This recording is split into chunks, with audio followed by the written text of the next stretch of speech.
ही स्थानिक स्वराज्य संस्थांच्या ज्या निवडणुका आहेत त्यामध्ये शिवसेना आणि शिंदेची शिवसेना आणि भाजप यांनी स्वबळाचा नारा दिला आहे. कसं बघता याकडे?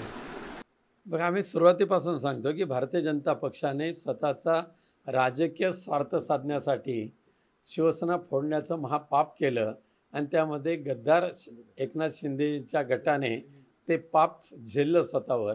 आता त्या पापाचं वाटेकरी त्यांना व्हावंच लागेल आणि म्हणून भारतीय जनता पक्षाची आता गरज संपलेली आहे. शिंदे गटाची गरज संपलेली आहे भारतीय भाजपाला. आता येणाऱ्या प्रत्येक निवडणुकीमध्ये त्यांना त्यांची जागा दाखवण्याचं काम करतीलच. आणि म्हणून या सिंधुदुर्ग जिल्ह्यामध्ये भाऊबंदकीची जी काय वार चाललेलं आहे त्यामध्ये शिंदे गटाची विसर्जन करण्याचं काम भारतीय जनता पक्षाच्या माध्यमातून होईल. महाविकास आघाडी या निवडणुकीमध्ये आघाडीमधून उतरणार की स्वबळाचा? शक्यतो आमचे प्रयत्न राहतील की महाविकास आघाडीने एकत्रित लढावं, परंतु छोट्या निवडणुकीमध्ये कार्यकर्त्यांची इच्छा असते प्रत्येक पक्षाच्या. त्यामुळे चर्चा तर करणार पण कंपल्सरी नाही आहे. शक्यतो महाविकास आघाडीचा प्रयत्न करू, नाही झालं तर स्वतंत्र लढू. काल एक पवईमध्ये घटना घडली. यामध्ये रोहित आर्या याचे 2 कोटी रुपये थकवले आणि त्याने त्याच्यावर आंदोलन देखील केलं होतं मिळवण्यासाठी. त्यानंतर काल त्याने टोकाचा पाऊल उचललं, त्यानंतर त्याचा एन्काउंटर झाला. कसं बघता याकडे? खरं म्हणजे काल पवईमध्ये जी दुर्दैवी घटना घडली होती, रोहित आर्याने निष्पाप असलेल्या काही मुलांना डांबून ठेवलं होतं आणि ओलीस ठेवलं होतं. परंतु मी मनापासून अभिनंदन करेन पवई पोलिसांचं की ज्यांनी अत्यंत कुशलतेने आणि बुद्धिचातुर्याने आरोपीला तर पकडलंच पण त्या मुलांनासुद्धा सुरक्षितपणे बाहेर काढलेलं आहे. दुर्दैवाने सध्या महाराष्ट्रामध्ये क्राईम रेट जो आहे तो खूप मोठ्या प्रमाणात वाढलेला आहे. गृहमंत्री मुख्यमंत्री एक असूनसुद्धा गुन्हेगारांना धाक राहिलेलं नाही, गुन्हेगारांवर वचक राहिलेले नाही आणि म्हणून अशा पद्धतीचे प्रकार होत आहेत. मात्र त्याच्यामध्ये त्याने आरोप केला, व्हिडिओ बनवला त्याच्यात त्याने म्हटलंय की आपले 2 कोटी रुपये आहेत ते शासनाने थकवले होते, यासाठी त्याने पाऊल उचललं असं बोललं जाते. त्याकडे कसं? शासनाकडे महाराष्ट्रामध्ये काम करणाऱ्या छोट्या मोठे तर नाही मी सांगत, छोट्या छोट्या ठेकेदारांचे हजारो कोटी अडकलेले आहेत, त्रस्त झालेले आहेत, जीवन त्यांना नकोसं झालेलं आहे. त्यामुळे रोहित आर्याची आणखी पुनरावृत्ती महाराष्ट्रामध्ये होऊ नये यासाठी महाराष्ट्र सरकारने या छोट्या ठेकेदारांचे पेमेंट ताबडतोब करण्याची आवश्यकता आहे. रोहित आर्या प्रकरणात दीपक केसरकरांचं नाव आलेलं आहे, याकडे कसं बघतो? पण त्यावेळी ते शिक्षण मंत्री होते. माझी शाळा सुंदर शाळा या अंतर्गत त्याने डिझाईन केलं होतं, त्याचे 2 कोटी थकवले होते. त्यावर कसं? खरं आहे ते. रोहित आर्य तसं अत्यंत बुद्धिचातुर्य असलेला आणि एक हुशार अभ्यासू असा तो तरुण होता आणि त्याने शिक्षण क्षेत्रामध्ये चांगल्या पद्धतीने आपले प्रोजेक्ट सादर केले होते.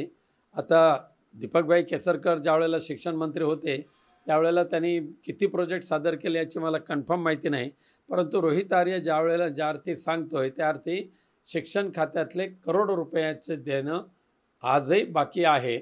जसं युनिफॉर्मचा प्रयोग फसला, त्यानंतर म्हणे त्यांच्या जावयाला ते युनिफॉर्मचा ठेकेदारी द्यायची होती, परंतु मुख्यमंत्र्यांनी लक्ष घातल्यामुळे तो प्रयोग फसला. त्यामुळे शिक्षण खात्याचा बट्ट्याबोळ करण्याचं काम दीपकभाई केसरकरांच्या शिक्षण मंत्री पदाच्या कार्यकालात झालेलं आहे.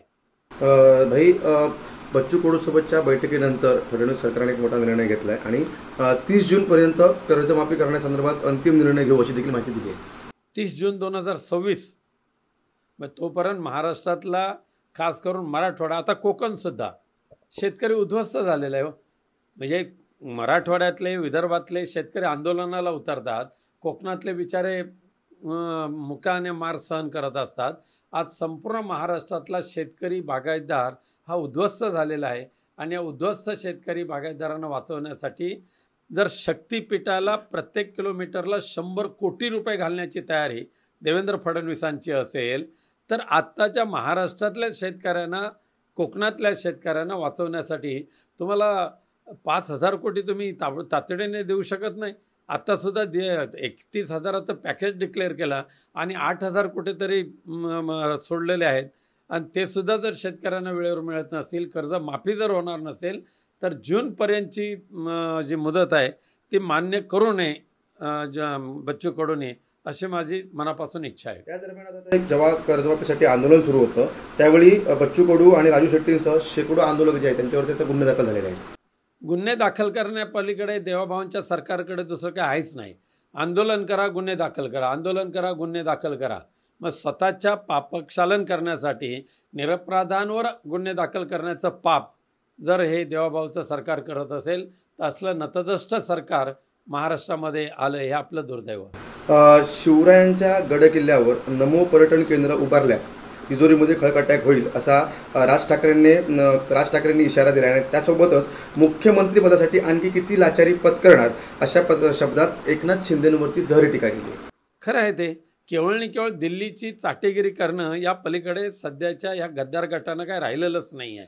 आज गडकिल्ल्यांचं संवर्धन करणं, संरक्षण करणं, ते विकसित करणं, पर्यटकांना त्या ठिकाणी सोयीसुविधा उपलब्ध करणं, त्यासाठी नमो पर्यटन केंद्र कशाला हवं आहे.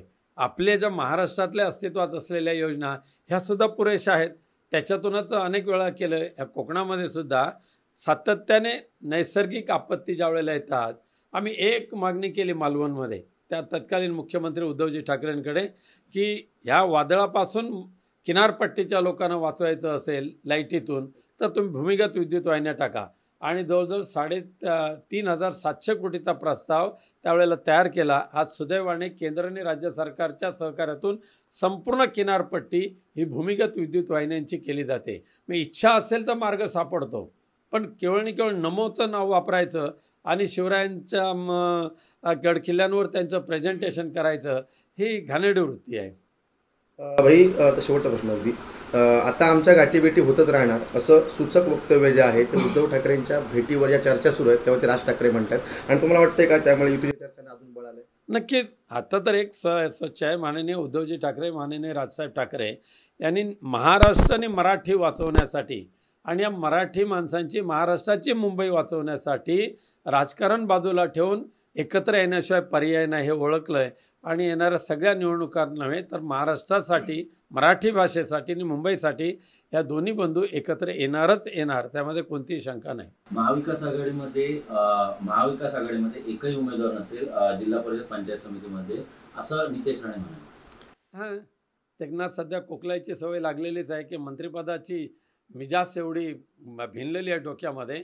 हा जिल्हा जो ड्रग तस्करांचा जो अड्डा बनला आहे, सिंधुदुर्ग जिल्हा म्हणजे सध्या ड्रग तस्करांचा अड्डा आहे आणि त्याचे पाठीराखे नितेश राणेंचा पक्ष आहे, राज्यकर्ते आहेत. त्याच्यातून सिंधुदुर्गला जरा मोकळं करा, मग महाविकास आघाडी राहते की नाही ते तुम्हाला तुमच्या डोळ्यांनी पाहायला मिळेल. चष्मा देऊ त्यांना.